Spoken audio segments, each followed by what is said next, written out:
Exam बंधु academy में आपका हार्दिक स्वागत है। और राजस्थान रोडवेज भर्ती के लिए जो प्राथमिक उपचार हमारा टॉपिक चल रहा था उसकी एक क्लास हमारी कंप्लीट हो चुकी है और दूसरी क्लास आज हम बात करने जा रहे हैं। हालांकि लास्ट क्लास में हमने प्राथमिक उपचार के बारे में बेसिक काफ़ी बातें पे चर्चा की थी और आज फिर कुछ बेसिक बातों पे चर्चा करेंगे। आपके कुछ चीज़ें आपके रिवीजन होगी, कुछ चीज़ें आपको नई चीज़ें मिलेगी, कुछ मैं आपके बात करूंगा इस बार किस तरीके के आपके प्रश्न बनते हैं उन प्रश्नों पे बात करेंगे। तो पूरी क्लास ज़रूर देखें। पहली क्लास को आपका बहुत प्यार मिला, आप सभी का आभार। और अगर आप पहली बार आए हो तो चैनल को सब्सक्राइब जरूर करें और टेलीग्राम की लिंक डिस्क्रिप्शन में है, टेलीग्राम चैनल जरूर ज्वाइन करें और क्लास को पूरा अच्छे से पढ़ें। मैं आपको लगभग सारी चीज़ें हैं वो अच्छे से कवर करवाने का प्रयास करूंगा। देखो, प्राथमिक उपचार फर्स्ट एड, ठीक है। फर्स्ट एड के बारे में हम बेसिक चीज़ें लगभग पढ़ चुके हैं। अभी इस क्लास के अंदर हम बेसिक चीज़ें भी पढ़ेंगे और साथ में रिवीजन भी करेंगे, कुछ नए फैक्ट्स भी पढ़ेंगे, ठीक है। तो आप मेरे साथ में बने रहिए, फटाफट हम इसको पढ़ेंगे। देखो, फर्स्ट एड क्या है, आप सभी ने लास्ट क्लास में पढ़ा कि भाई दुर्घटना के बाद में पीड़ित को समुचित चिकित्सा उपलब्ध होने से पूर्व दी जाने वाली चिकित्सा, समझ गए। यानी पीड़ित व्यक्ति को, किसी पीड़ित को जो समुचित रूप से चिकित्सा, समुचित चिकित्सा का मतलब है हॉस्पिटल वाली चिकित्सा, ठीक है। हॉस्पिटल वाली जो चिकित्सा मिलती है उससे पहले कुछ जो चिकित्सा दी जाती है सामान्य, ताकि वो तुरंत हेल्प करें, उनको तुरंत आराम दे, वो है प्राथमिक उपचार।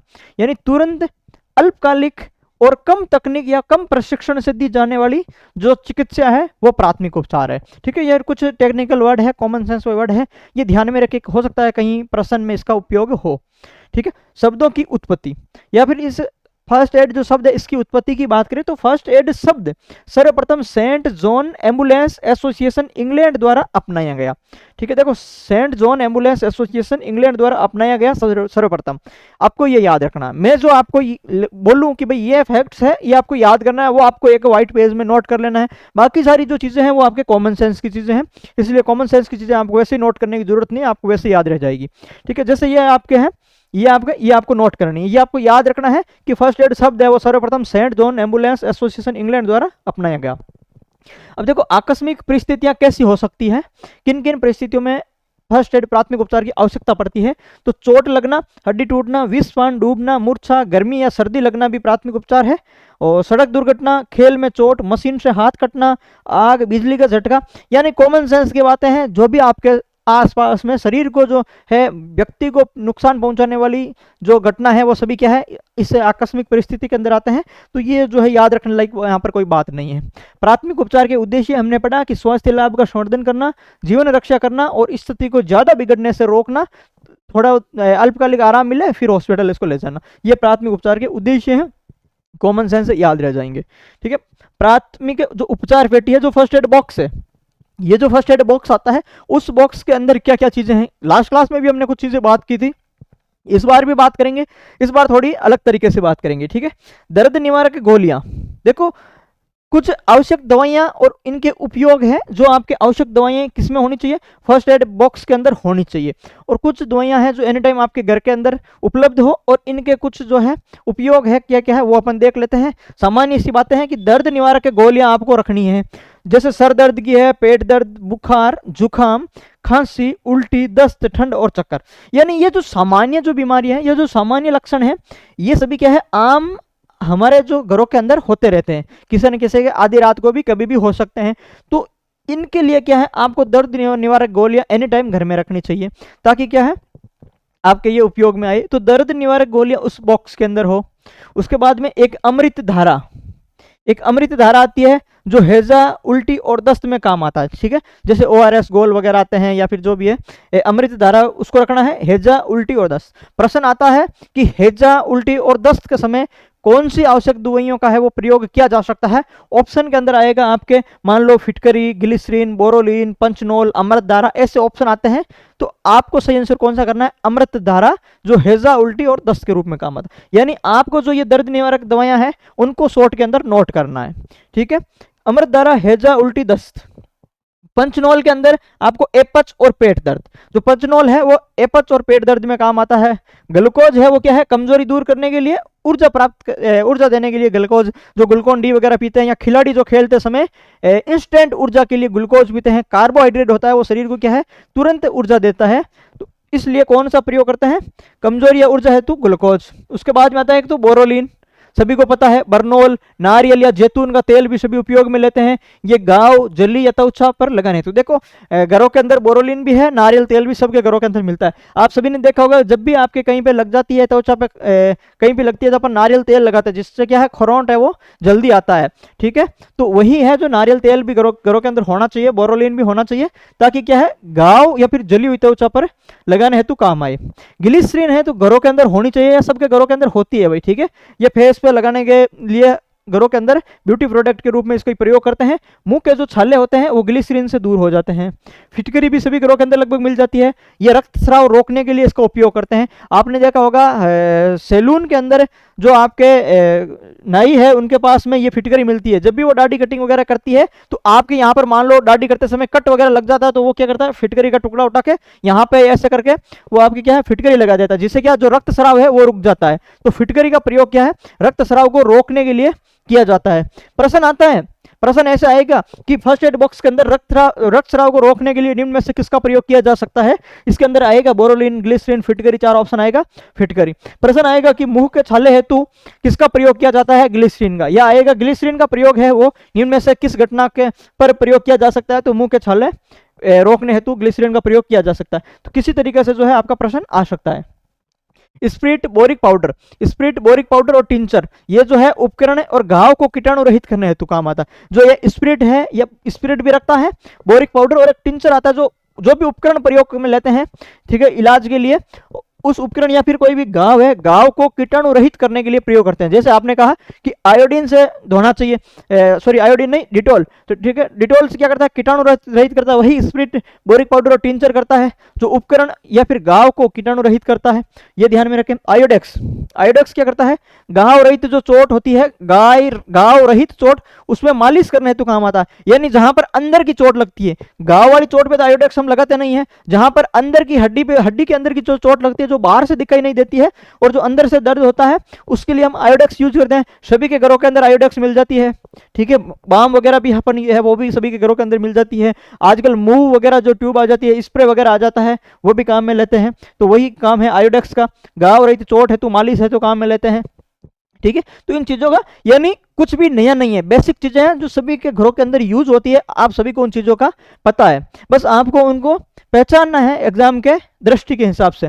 उसके बाद में आई ड्रॉप, गुलाब जल, आई ड्रॉप और गुलाब जल दो अभी एनी टाइम सभी के घरों में मिलते हैं। ये आंखों के संक्रमण को रोकने हेतु प्रयोग करते हैं। ऐसी मतलब एंटीबैक्टीरियल जैसी आई ड्रॉप आती है जो जैसे आंखों का सूखापन वगैरह दूर करने के लिए भी काम आती है, तो ये सभी के घरों के अंदर मिल जाती है। ठीक है, अन्य दवाइयाँ कुछ हैं, जैसे बात करें पैरासीटामोल, कुनेन, शेरिडोन, बोरिक अम्ल, पुदीना हरा, सोडा मिंट, आपके सोडा पायरिन, बिटाडोन, एस्प्रो, नावलोजिन एंड सोप्रामाइजिन, नाइसिल पाउडर और इनो, ये सभी क्या है? ये अन्य दवाइयां हैं।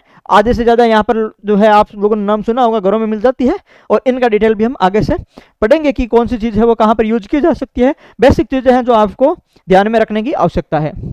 उसके बाद में कुछ आवश्यक वस्तुएं और उनका उपयोग क्या है। हमने देखा कि आवश्यक दवाइयाँ और उनका उपयोग जो आपके घरों के अंदर या फर्स्ट एड बॉक्स के अंदर होनी चाहिए। यहाँ पर कुछ आवश्यक वस्तुएं और कुछ इनके उपयोग हैं जो आपके फर्स्ट एड बॉक्स या घरों के अंदर होने चाहिए। जैसे बात देखो, कीटाणु रहित पट्टियाँ या पैड्स, घायल अंगों को सहारे देना हेतु या घायल अंगों को ढकने हेतु पट्टियां और पैड्स होने चाहिए। हमने बात कर ली कल, रुई का बंडल भी है घाव साफ करने हेतु। नाखून, कटर, ब्लेड वगैरह रखते हैं स्वच्छता हेतु। कैंची भी रखते हैं ये पेड्स वगैरह काटने हेतु। खपची के जो टुकड़े हैं हड्डी टूटने पर सहारा देने के लिए वो रखते हैं। ठीक है, ये भी हमने कल बात की थी। सूत की डोरी रखते हैं पट्टी को बांधने के लिए। दिया सलाई, मोमबत्ती, प्रकाश हेतु। चम्मच, गिलास, दवा पानी देने हेतु। देखो यहाँ पर क्या है, बॉक्स के अंदर आपको कुछ चीजें दे रखी है, कुछ हमने लास्ट क्लास में भी बात की थी। यहाँ पर आपको प्रश्न के ऑप्शन के आधार पर पहचानना होता है कि ऑप्शन पे जैसे 4 ऑप्शन दिए होते हैं, आपको उनमें डिसाइड करना है कि कौन सी चीज है वो उपयोग में आ सकती है और कौन सी चीज उपयोग में नहीं आ सकती। 4 में से एक आएगी और 3 आएगी और एक नहीं आएगी, तो वो आपको ऑप्शन के आधार पर ही पहचानना पड़ेगा। क्योंकि लास्ट क्लास के अंदर हमने बहुत सारी चीजें पढ़ी थी, इस क्लास के अंदर हमने जो चीजें पढ़ी है वो लास्ट क्लास है काफी अलग है। जैसे चम्मच गिलास वगैरह उसमें नहीं थे। अब देखो, चम्मच गिलास का उपयोग आ भी सकता है और नहीं भी आ सकता है। जैसे चम्मच गिलास नहीं होती तो भी काम चल गया, और होती है तो दवा और पानी देने में काम आ गया। तो मतलब आपको एग्जाम हॉल के अंदर उसी टाइम जो है उन्हीं पर्सन ऑप्शन के आधार पर ही आपको डिसाइड करना है कि कौन सा होगा और कौन सा नहीं होगा। लगभग चीजें आपको सोचनी है, बेसिक लाइफ से इसको कनेक्ट करके चीजों को सोचना है, उसी आधार पर आपको चलना है। ठीक है, बर्फ की थैली है जो आपके खून वगैरह जम जाता है उसकी सिकाई करने के लिए काम आता है। गर्म पानी की थैली, थर्मामीटर वगैरह, सरसों का तेल, बैंड एड, कैंची, चाकू, चिमटी, सिरिंज, क्रेप और बैंडेज। देखो क्रेप बैंडेज, ठीक है ना, तो ये जैसे देखो ये चिमटी, सिरिंज, क्रेप बैंडेज, चाकू, कैंची, बैंडेज, सरसों का तेल, थर्मामीटर, गर्म पानी की थैली, बर्फ की थैली और ये सारी चीजें कल भी हमने पढ़ी थी वो सारी चीजें, ये सारी चीजें क्या है आपको ध्यान में रखनी है। इनके अलावा भी बहुत सी चीजें हो सकती है, ठीक है, तो वो आपको ऑप्शन पे डिसाइड करना है। ये बड़े बड़े जो है इस तरह पर आपको इनके नाम अपने दिमाग में रखने हैं, ठीक है, ताकि हो सकता है सीधा आ जाए और हो सकता है कि अलग भी आ जाए, तो आपको थोड़ा उस स्थिति के लिए तैयार रहना है। प्राथमिक उपचार के सिद्धांत, देखो प्राथमिक उपचार के सिद्धांत क्या है ये भी हमने बात की। पहले काम को पहले करो और तेजी से शांति से, यानी घायल को कम से कम आघात पहुंचे, ऐसी देखो प्राथमिक उपचार के सिद्धांत का मतलब है कि प्राथमिक उपचार करते टाइम किन किन बातों का ध्यान रखें, वो होता है सिद्धांत। जैसे देखो इस तरीके से काम करें कि घायल को कम से कम नुकसान हो, ठीक है, घायल को दिलासा दें और तनाव कम करने में मदद करें, घाव पर दबाव डालकर रक्त बहाव को रोके, सांस न लेने पर सीपीआर दे, कृत्रिम सांस दे, घाव को एंटीसेप्टिक से साफ करें और पट्टी बांधे, कपड़े ढीले करें, पूरी तरह न उतारें, भीड़ ने जमाई, ताजी हवा उसको आने दे, जल्द से जल्द अस्पताल पहुंचाए। ये क्या है, ये कुछ कॉमन सेंस के सिद्धांत है। एक बार आप इसको पढ़ लोगे, बार बार आपको पढ़ने की आवश्यकता नहीं है, ये आप कॉमन सेंस से ऑप्शन के आधार पर सारी चीजों को कर लोगे, ठीक है। आप जब इसको पढ़ोगे तो आपको लगेगा ठीक है सारी बातें अच्छी बात है। तो ये है आपके प्राथमिक उपचार के सिद्धांत। देखो प्राथमिक चिकित्सक है वो कौन हो सकता है, तो दुर्घटना स्थल पर मौजूद कोई भी व्यक्ति है वो प्राथमिक चिकित्सा बन सकता है, ठीक है। मैंने कल भी कहा था कि प्रत्येक व्यक्ति को प्राथमिक उपचार के बारे में जानकारी होनी चाहिए। लाइफ में एग्जाम में काम आए नहीं आए, लाइफ के अंदर सभी की ये चीजें काम आती है। यानी दुर्घटना स्थल पर जो भी कोई व्यक्ति मौजूद होता है प्रत्येक व्यक्ति प्राथमिक चिकित्सक बन सकता है, ठीक है। प्रत्येक व्यक्ति को सामान्य जानकारी होनी चाहिए। प्राथमिक चिकित्सक के भाई गुण क्या क्या होने चाहिए, तो देखो जिनके अंदर ये गुण है वो क्या बन सकता है, प्रत्येक व्यक्ति प्राथमिक उपचार बन सकता है। देखो एक तो स्वस्थ और एक मजबूत हृदय वाला हो, क्योंकि जहां पर भी दुर्घटना होती है बहुत बार मतलब ऐसी जो है दुर्घटना हो सकती है वहां पर मजबूत हृदय वाला आदमी हो, व्यक्ति हो, वही जो है उसको देख पाता है या फिर वहां पर जाकर के हिम्मत करता है कि उसको उपचार दें। तो एक तो स्वस्थ और मजबूत हृदय वाला हो। दूसरा प्राथमिक चिकित्सा का पूरा ज्ञान हो, पूरा उसको जो है हमारी क्लासेस उसके देखी हुई हो, ठीक है। सूझबूझ और दूरदर्शिता का उसको नॉलेज हो, उसके अंदर सूझबूझ हो, कौन सी चीज किस तरीके से कैसे करनी चाहिए वो हो, उसको जो है उसके अंदर दूरदर्शिता की सोच हो, तुरंत निर्णय लेने की क्षमता हो। जैसे किसी तरह की दुर्घटना हो गई, तुरंत निर्णय लिया, तुरंत उसको प्राथमिक उपचार दिया, तुरंत हॉस्पिटल पहुंचाया, तो तुरंत निर्णय लेने की क्षमता हो, विवेकशील हो, चतुर हो और दक्ष हो, धैर्यवान हो, आशावान हो और आत्मविश्वासी हो, अगले को पीड़ित को विश्वास दिलाई, पीड़ित को आशा दिलाई, आशावान हो, अंतिम क्षण तक जो है उम्मीद नहीं छोड़े और स्थानीय भाषा का ज्ञान हो, ठीक है, स्थानीय भाषा का ज्ञान हो। यानी जो भी पॉजिटिव पॉइंट्स हो सकता है यहां पर आप इसको शामिल कर सकते हो। इनके अलावा भी और भी पॉइंट है वो आप शामिल कर सकते हो। ये जिनमें भी गुण है वो व्यक्ति क्या हो सकता है, वो व्यक्ति प्राथमिक चिकित्सक बन सकता है, ठीक है। तो यहां पर इसके अलावा भी चीजें और आ सकती है, यानी आपको याद रखने की जरूरत नहीं है, कॉमन सेंस से आपका प्रश्न हो जाएगा। यहां पर कुछ परीक्षा उपयोगी क्या है प्रश्न है, इस तरीके से आपके प्रश्न आते हैं। बात करते हैं, देखो फर्स्ट एड शब्द सर्वप्रथम किस संस्था द्वारा अपनाया गया, saint John ambulance association England.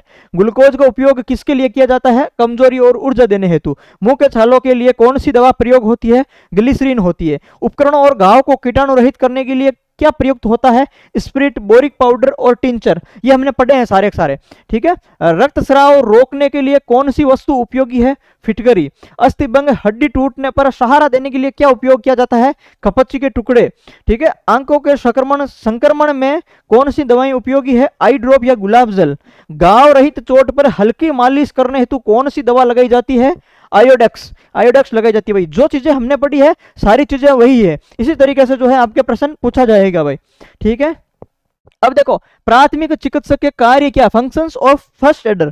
प्राथमिक चिकित्सा के कार्य क्या हो सकते हैं चिकित्सक के, ठीक है। आपात की स्थिति में वो क्या करेगा, दुर्घटना स्थल पर पहुंचकर रोगी या आसपास के लोगों से घटना की जानकारी लेगा, रोगी की सामान्य हालत जांचना, चोट गंभीर है या हल्की है, होश है या नहीं है, उसकी आयु क्या है, उसकी शारीरिक स्थिति क्या है, जो संपूर्ण सामान्य हालत है वो उसको जांचना, उसके बारे में नॉलेज लेना और उसके आधार पर क्या करना बाद में, उसके बाद में नाड़ी की जांच करना। स्थान कहां से, एक तो कलाई की जगह से क्या है, सबसे पहले नाड़ी की जांच की जाए, कलाई से की जाए, अंगूठे की दिशा में 2 अंगुलियां रखे भाई, ठीक है। अंगूठे की दिशा के अंदर जो 2 अंगुलियां हैं वो 2 अंगुलियां रखें और कलाई की जांच करें। सबसे पहले नाड़ी की जांच कलाई की हो गई। सामान्य गति 72 से 80 प्रति मिनट है कि नहीं है। कमजोर या तेज नब्ज चेक करें, जहां पर देखें कि अधिक रक्तस्राव हो रहा कि नहीं हो रहा है, ठीक है। अगर हो रहा है तो उसको रोकने का है वो प्रयास करें। नब्ज नहीं मिलना तो देखना कि भाई जो नब्ज नहीं मिल रही तो दिल का दौरा पड़ा है कि नहीं पड़ा। तो सारी जानकारी वो किससे पता चलती है, नाड़ी की जांच से पता चलती है। तो दुर्घटना की सबसे पहले वहां पर पहुंच करके क्या करेगा, जानकारी लेगा और ये जो है वो कुछ ही सेकंडों का काम है, यानी कुछ ही मिनट के अंदर है वो काम होता है ये, ठीक है। ये सारा चेक करना, आसपास के लोगों को फटाफट जो है वो पूछ करके कुछ ही मिनट का काम है। फिर ये फटाफट चेक करना, फिर उसका तापमान जांचना, थर्मामीटर जीभ के नीचे रखना। और यदि कोई बच्चे हैं तो बच्चों के अंदर बगल या जांघ पर, देखो व्यक्ति के जो जीभ के नीचे रखने से थर्मामीटर की जांच होती है या तापमान की जांच होती है। थर्मामीटर जीभ के नीचे रखते हैं तो तापमान की जांच होती है। बच्चों के अंदर जो बगल है, बगल या जांघ पर उसको थर्मामीटर को रखते हैं तब तापमान की जांच होती है। सामान्य तापमान 98.4 डिग्री फ़ारेनहाइट होना चाहिए, ठीक है। 98.4 डिग्री फ़ारेनहाइट होना चाहिए। श्वसन की जांच कैसे करते हैं, छाती या पेट पर हाथ रखकर, ठीक है। देखो यहां पर आपको सारी चीजों का ध्यान रखना है भाई, ठीक है। प्राथमिक चिकित्सा के कार्य के अंदर है आपको ये कार्य भी है, ये भी है, नाड़ी की जांच भी करना है। नाड़ी की जांच करने के तरीके हैं, तापमान भी जांचना है, तापमान जांचने के बाद में श्वसन भी जांचना है, छाती या पेट पर हाथ रखना है। सामान्य गति 15 से 20 प्रति मिनट, श्वसन क्या है, सामान्य गति 15 से 20 प्रति मिनट होनी चाहिए। यदि सांस नहीं आई तो कृत्रिम श्वास दे। डूबने पर पेट के बल नीचे लटाए, सिर नीचा करे, पानी बाहर निकालना और मुंह से मुंह में सांस देना, ठीक है। और जीभ, होठ, आंख या नाखून का रंग देखना। यदि नीला रंग है तो ऑक्सीजन की कमी है, यदि सफेद रंग है तो अत्यधिक रक्तस्राव हुआ है, ठीक है। यदि नीला रंग है तो ऑक्सीजन की कमी है और यदि सफेद रंग है तो क्या है, अत्यधिक रक्तस्राव हुआ है, यह पता लगाना, ठीक है।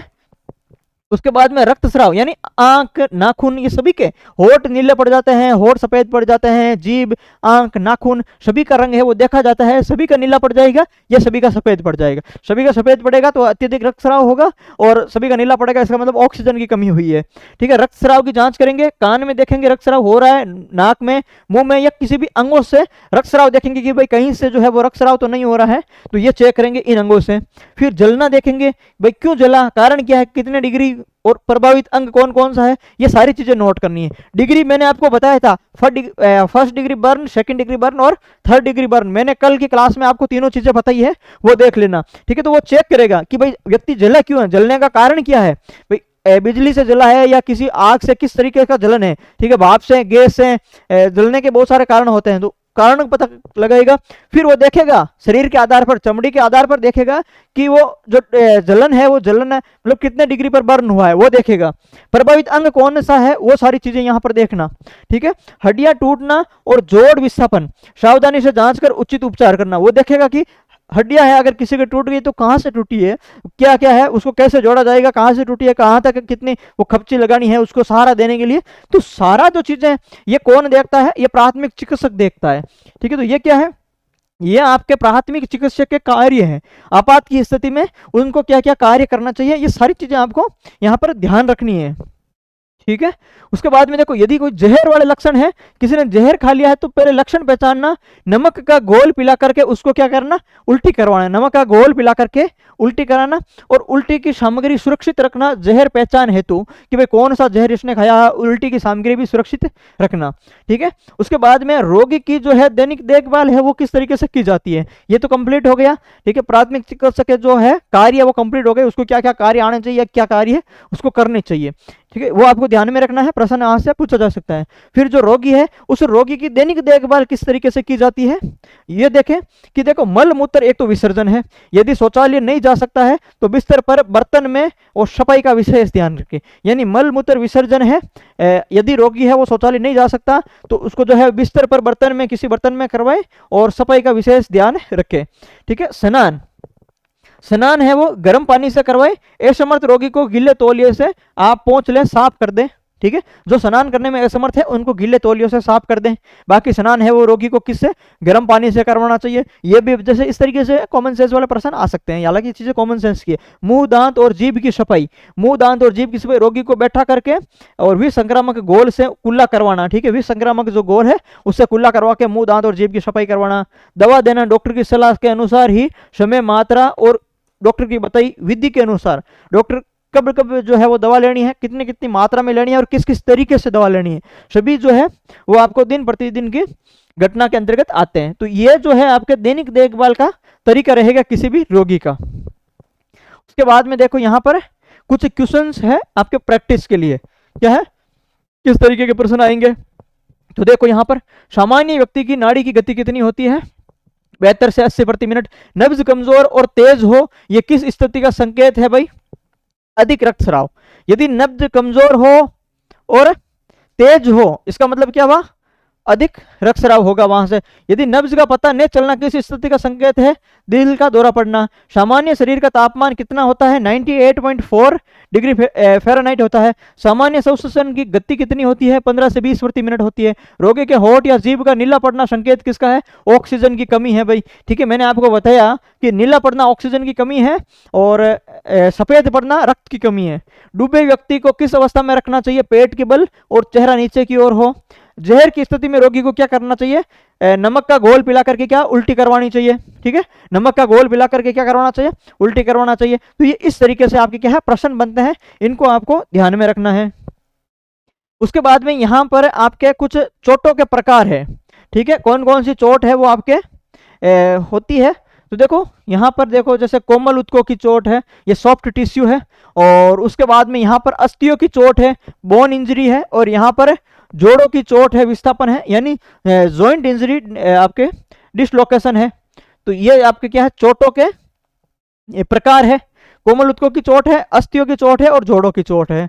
अब यहाँ पर देखेंगे कोमल ऊतकों की जो चोट है वो काफी प्रकार की है। जैसे गुम चोट की अगर बात करें, कॉन्स्टिट्यूशन की बात करें, रगड़ या गुम चोट हो गई, जो ये अंदर किसी से चोट हो गई। ठीक है, कोमल ऊतकों के अंदर चोट हो गई, पता नहीं चोट कहाँ है लेकिन दर्द हो रहा है, वो गुम चोट हो गई। उसके बाद में देखो रगड़ है, ये रगड़ या छिलना।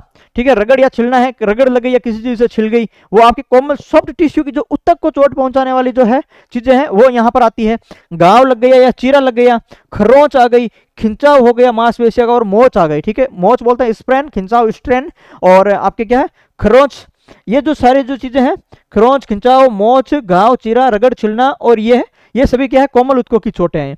उसके बाद में आती है अस्थियां की, जो बोन हड्डियों की जो चोटें आती है उनके अंदर दो प्रकार की होती है। एक तो विवर्त अस्थि भंग होता है, एक संवर्त अस्थि भंग होता है। ठीक है, ये एक क्लोज फ्रैक्चर होता है और ये एक कंपाउंड फ्रैक्चर होता है। ठीक है, क्लोज फ्रैक्चर और एक कंपाउंड फ्रैक्चर। क्लोज फ्रैक्चर है वो दो प्रकार के होते हैं, अनुप्रस्थ अस्थिभंग। ठीक है, यहां पर एक आता है तिरछा अस्थिभंग और एक आता है आपका सर्पिल अस्थिभंग। और यहां पर आता है बहुखंड अस्थिभंग, और यहां पर पचड़ी अस्थिभंग और कच्ची अस्थिभंग है, जिसे ग्रीन स्टिक फ्रैक्चर बोलते हैं। यहां पर इंपैक्ट फ्रैक्चर भी बोलते हैं और कम्युनिकेट फ्रैक्चर भी बोलते हैं। ये स्पाइरल फ्रैक्चर और ये ओब्लिक्यू, और यहाँ पर अनुप्रस्थ ट्रांसवर्स फ्रैक्चर। तो ये देखो, ये जो आपके क्लोज फ्रैक्चर्स है, विवर्त फ्रैक्चर है, ये आपके कितने इस टाइप के हैं, एक तो अनुप्रस्थ है और एक बहु अस्थिभंग के आधार पर है। उसके बाद में यहाँ पर देखें संवर्त जो अस्थिभंग है वो संयुक्त अस्थिभंग होता है, कंपाउंड फ्रैक्चर होता है यहाँ पर। ठीक है, तो दो हो गए। उसके बाद में जोड़ों की जो चोट है उसके विस्थापन की बात करें, यानी यहाँ पर क्या हो जाता है, जॉइंट खिंच जाना या हड्डियों का उतर जाना, यानी या तो मोच आ जानी और या फिर यहाँ पर क्या आ जाना, हड्डी का उतर जाना। किसका आता है, जोड़ों की चोट विस्थापन के अंतर्गत आता है भाई। ठीक है, अब जैसे यहाँ पर देखें कि चोटों के प्रकार, टाइप्स ऑफ इंजरीज हैं, चोटों के प्रकार कौन कौन से हैं। तो यहाँ पर देखो एक चीज आपको देखनी है कि भाई कोमल ऊतकों की चोट, सॉफ्ट टिश्यू इंजरी के अंदर हमने देखा कि कॉन्स्टिट्यूशन है, यानी यहाँ पर चोट लगना, गुम है। खरोंच क्या होती है, जो सतही छाल है वो छिलना, सॉरी जो सतही जो आपके चमड़ी है उसका छिल जाना, ठीक है। चाकू की जो चोट लगती है उससे क्या हो जाता है, तेज वस्तु की कट्टी चोट यानी चीरा वगैरह आ जाता है, ठीक है। और उसके बाद में फटी हुई चोट, खिंचाव क्या, मांसपेशी या लिंगामेट खिंचना, और मोड़ क्या, जोड़ की चोट और लिंगामेट फटना। तो ये क्या है, ये आपकी 5 तरह की चोटें हैं। उसके बाद में अस्थियों की चोट, आपका जो फ्रैक्चर होता है, एक तो विवर्त है, साधारण अस्थिभंग जिसको बोलते हैं, क्लोज फ्रैक्चर होता है, अनुप्रस्थ अस्थिभंग, तिर्यक अस्थिभंग और वक्र अस्थिभंग। उसके बाद में आता है संदिग्ध या जटिल अस्थिभंग, ये हमने सारे पढ़ लिए भाई, बहुभंग, प्रवेशी और हरितल, ग्रीन स्टिक फ्रैक्चर है, इंपैक्ट फ्रैक्चर है, कम्युनिकेटेड फ्रैक्चर है, ये हमने जो है सारे पढ़ लिए हैं, ठीक है। जोड़ों की चोट और विस्थापन है, यहाँ पर एक अल्प विस्थापन है और एक पूर्ण विस्थापन है। जोड़ पूरी तरीके से खिसक जाएगा और जोड़ आंशिक खिसकेगा, ठीक है। हमने 2 चीजें पढ़ी, एक पूर्ण विस्थापन और एक अस्त विस्थापन। तो यहाँ पर क्या, हड्डियों का खिसकना और हड्डियों का आंशिक रूप से खिसकना, तो ये सारी चीजें हम पढ़ चुके हैं। उसके बाद में यहाँ पर जैसे ये जो गुम है वो क्या है, किसी जैसे वस्तु से चोट लगना, सूजन या दर्द होना। मैंने आपको कहा कि अंदर के अंदर जो है आपके दर्द होता है, चोट का पता नहीं लग जाता है, वो है आपके गुम चोट है, जो कोमल ऊतकों की चोट के अंतर्गत आता है। खरोंच आता है, सतही त्वचा छिल जाना। चीरा होता है, चाकू, शीशा या आदि से धारदार चोट से चीरा लग जाना। फटना होता है, कूंद वस्तु से जो है वो त्वचा का फटना हो जाता है। उसके बाद में खिंचाव, मांसपेशियां या स्नायु बंधन का खिंचना हो जाता है। मोड़ जो मोच वगैरह आती है वो जोड़ की स्थिति में, स्नायु बंधन, लिगामेंट्स का चोटिल होना। विस्थापन के प्रकार के आधार पर ग्रेड फर्स्ट होता है हल्का विस्थापन, स्नायु बंधन में खिंचाव हो जाना। ग्रेड 2 आता है आंशिक विस्थापन, स्नायु बंधन का आंशिक फटना। और ग्रेड 3 आ जाता है गंभीर विस्थापन, स्नायु बंधन का पूर्ण विस्थापन आ जाता है उसके अंदर। उसके बाद में अस्थियों की चोट, जो अस्थियों का पूर्ण और आंशिक टूटना, स्थान से हटना क्या कहलाता है, अस्थिभंग कहलाता है। जैसे विवर्त हमने देखा कि त्वचा फटी नहीं पर हड्डी टूटी, क्या है विवर्त, क्या होता है, त्वचा तो फटी नहीं, त्वचा तो वैसी है लेकिन अंदर से हड्डी टूट गई, वो होता है क्लोज फ्रैक्चर, ठीक है। अनुप्रस्थ अस्थिभंग क्या है, सीधे टक्कर से लंबी हड्डियां समकोण पर टूटना। देखो अनुप्रस्थ अस्थिभंग क्या है, सीधी किसी से टक्कर लगी और जो भी लंबी हड्डियां हैं वो क्या है, समकोण पर एकदम सीधी से टूट गई, ठीक है। तो लंबी हड्डियां हैं वो समकोण पर टूटना क्या कहलाता है, अनुप्रस्थ अस्थिभंग कहलाता है। जो तिरछा अस्थिभंग यानी ओब्लिक, वो कैसे कहलाता है, हड्डी का एक ही तल में तिरछा टूटना, ठीक है। हड्डी का एक ही तल में तिरछा टूटना क्या कहलाता है, तिरछा अस्थिभंग कहलाता है। जो सर्पिल अस्थिभंग है वो हड्डी का एक सिरा स्थिर और दूसरा सिरा गतिशील होता है, उस समय क्या है, सर्पिल अस्थिभंग होता है। बहुखंड अस्थिभंग कौन सा होता है, हड्डी कई टुकड़ों में बिखरना, हड्डी का कई टुकड़ों के अंदर बिखरना क्या है, बहुखंड अस्थिभंग है। पचड़ी या फिर बक्सुआ अस्थिभंग या इंपैक्ट या बक्कल जो है, टूटी हड्डी का सिरा दूसरी हड्डी में धंस जाना। अधिकतर ये बच्चों के अंदर होता है कि टूटी हड्डी का जो सिरा है वो दूसरी हड्डी के अंदर धंस जाना क्या कहलाता है, पचड़ी अस्थिभंग कहलाता है भाई, ठीक है। और जो ग्रीन स्टिक है, जो कच्ची या हरितल अस्थिभंग है, ये बच्चों की हड्डियां हैं जो आपके आंशिक रूप से टूटना या मुड़ना। ये यानी जैसे मान लो कि एक कच्चा, ग्रीन स्टिक का मतलब होता है कि जैसे जो आपके हरा पौधा है, ठीक है, हरा पौधा है, उसके अपन कोई टहनियां तोड़ते हैं तो वो क्या है, टूट करके लटक जाती है, टूटती नहीं है। वो उसी तरीके से है कि जो बच्चों की हड्डियां हैं वो आंशिक रूप से टूट जाना या मुड़ जाना, यानी वो हड्डी टूट के लटक जाना या पूर्णतः अलग नहीं होना, वो ग्रीन स्टिक के अंतर्गत आता है। तो ये सब सारी चीजें हैं, ये आपको ध्यान में रखना है कि किस तरह की जो चोट है, जो आपके हड्डियों की चोट है वो किस तरीके से होती है। उसके बाद में आपके संवर्त आता है, ओपन जो फ्रैक्चर आता है, हड्डी टूटने के साथ में क्या है, त्वचा का फट जाना। यानी जो क्लोज फ्रैक्चर है उसके अंदर तो क्या है, हड्डी तो टूटती है लेकिन त्वचा के अंदर टूटती है, त्वचा नहीं फटती है या बाहर से पता नहीं चलता। यहां पर क्या है, यहां पर क्या हड्डी टूटती है और त्वचा भी फटती है। संवर्त जो ओपन फ्रैक्चर है वहां पर क्या है, हड्डी भी टूटती है और त्वचा भी फटती है। तो 2 चीजें यहां पर आपके क्लियर हो गई उस चित्र से। इस चित्र से 2 चीजें यहां पर क्लियर हो गई कि जो क्लोज जो फ्रैक्चर है इसके अंदर क्या है, हड्डियां हैं जो आपके क्या है, टूटती है लेकिन त्वचा नहीं फटती है। यहां पर संवर्त जो ओपन जो फ्रैक्चर है, कंपाउंड जो फ्रैक्चर है, उसके अंदर क्या होता है, हड्डियां भी टूटती है और त्वचा भी फटती है, इसलिए ये संयुक्त अस्थिभंग कहा गया है इसको, ठीक है। हड्डियां भी टूटती है और आपके त्वचा भी फटती है। और ये सारे जो है इसके कारण हमने सारे देख लिए हैं। यहाँ पर क्या है, इसका जो है आपके हमने देख लिया, ठीक है। अब यहाँ पर सारी चीजें हमने देख ली हैं। उसके बाद में यहां पर देखो, ये जोड़ों की चोट आती है, ठीक है, जॉइंट इंजरी आती है, हड्डियां थोड़ी खिसकती है, अल्प विस्थापन, और हड्डियां पूरी तरीके से अलग हो जाती है, वो आता है पूर्ण विस्थापन, ठीक है। तो जोड़ों की चोट 2 प्रकार से होती है। उसके बाद में यहां पर खिंचाव के प्रकार, ठीक है भाई, चोटों के प्रकार हमने देख लिया। अब यहां पर क्या है, खिंचाव के प्रकार है। खिंचाव के प्रकार के अंदर जैसे आपको क्या क्या पढ़ना है, जैसे ग्रेड 1 हल्का खिंचाव, ग्रेड 2 है सामान्य खिंचाव, और ग्रेड 3 है गंभीर खिंचाव। अब हल्का खिंचाव के अंदर मांसपेशियों में थोड़ा सा खिंचाव होना, तंतुओं का फट जाना और मांसपेशियों का पूर्णतया फट जाना, ठीक है। उसके बाद में यहाँ पर आती है मोच, ठीक है। खिंचाव के बाद में आती है मोच। व्यक्तियों के यानी स्नायु बंधन होता है लिंगामेंट्स, ठीक है, जॉइंट्स, जो व्यक्तियों के जो लिंगामेंट्स है उसके अंदर अत्यधिक प्रतान या फट जाना मोच कहलाता है, जिसके कारण पीड़ा और कार्य में क्या शिथिलता आ जाती है, यानी दर्द होता है और कार्य करने की जो क्षमता है वो कम हो जाती है, ठीक है। तो मोच आप सभी के बचपन में अंदर या सभी के लगती है, मोच तो पैरों के अंदर खूब जो है बार होती है, ठीक है। तो प्रथम ग्रेड के अंदर आता है एक या अधिक रेशों का हल्का फटना एवं उनका खिंचाव आना। सेकंड ग्रेड मोच के अंदर आता है स्नायु रेशों का आंशिक रूप से फटना और जिसके कारण शिथिलता और कमजोरी आना। और ग्रेड थर्ड जो मोच है वो स्नायु रेशा का पूर्ण रूप से फट जाना और इनके उपचार में शल्य चिकित्सा आवश्यक है। यानी मोच भी 3 प्रकार की होती है, खिंचाव भी 3 प्रकार का होता है, ठीक है। हमने चोट भी पढ़ी, चोटें भी 3 प्रकार की, खिंचाव भी 3 प्रकार का और मोच भी 3 प्रकार का। खिंचाव के अंदर भी 3 ग्रेड है और चोटों के अंदर भी 3 ग्रेड पढ़े थे हमने, और यहाँ पर क्या है मोच के अंदर भी 3 ग्रेड है, ठीक है। फर्स्ट ग्रेड के अंदर एक से अधिक रेशों का हल्का सा फटना और उनमें खिंचाव आना। सेकेंड ग्रेड के अंदर क्या है स्नायु बंधन का आंशिक रूप से फटना, ठीक है, और इसके कारण शिथिलता और कमजोरी आना। और यहाँ पर क्या स्नायु बंधनों का पूर्ण रूप से फटना और इसके उपचार हेतु शल्य चिकित्सा आवश्यक है। तो ये 3 ग्रेड है, यहाँ पर भी 3 ग्रेड है, थोड़ा सा खिंचाव, तंतुओं का फटना और मांसपेशियों का पूर्ण फटना, ठीक है। तो ये ध्यान में रखे खिंचाव और मोच। उसके बाद में आपके प्रैक्टिस के लिए कुछ क्वेश्चंस हैं, जैसे देखो जब मांसपेशी या लिगामेंट खिंच जाते हैं तो किस प्रकार की चोट होती है। जब खिंच जाते हैं तब क्या होता है खिंचाव होता है। सतही त्वचा जब छिल जाती है तब क्या होता है खरोंच होता है। ग्रीन स्टिक फ्रैक्चर है वो किस प्रकार की चोट है भाई, ये हरितल अस्थिभंग है, ये कंपाउंड फ्रैक्चर है, ठीक है। कैसा है कंपाउंड फ्रैक्चर है। उसके बाद में यदि बात करें जोड़ का आंशिक विस्थापन किसे कहा जाता है, जोड़ का आंशिक विस्थापन किसे कहा जाता है। देखो ग्रीन स्टिक फ्रैक्चर कंपाउंड नहीं है, ये आपके क्लोज फ्रैक्चर के अंदर था, ठीक है। कहां पर था ग्रीन स्टिक जो है आंशिक हड्डी टूटना क्लोज फ्रैक्चर के अंदर है, आपके अस्थियों के चोट के अंदर है भाई, ठीक है। तो यहाँ पर ये क्या है, यहाँ पर ये मिस्टेक्स है, ये जो कंपाउंड फ्रैक्चर ये नहीं है, हरितल जो अस्थिभंग है यहाँ पर तो लिखा हुआ है इन्होंने, यहाँ पर आपको लिखना है क्लोज या विवर्त, ठीक है। क्लोज फ्रैक्चर लिखो या फिर विवर्त फ्रैक्चर लिखो, ठीक है। जोड़ का आंशिक विस्थापन किसे कहते हैं, तो ये आपको बता दिया भाई, ठीक है। आंशिक विस्थापन और पूर्ण विस्थापन, पूर्ण विस्थापन हड्डी पूरी तरीके से अलग हो जाती है, आंशिक विस्थापन ये हमने यहाँ पर पढ़ा है भाई, ठीक है।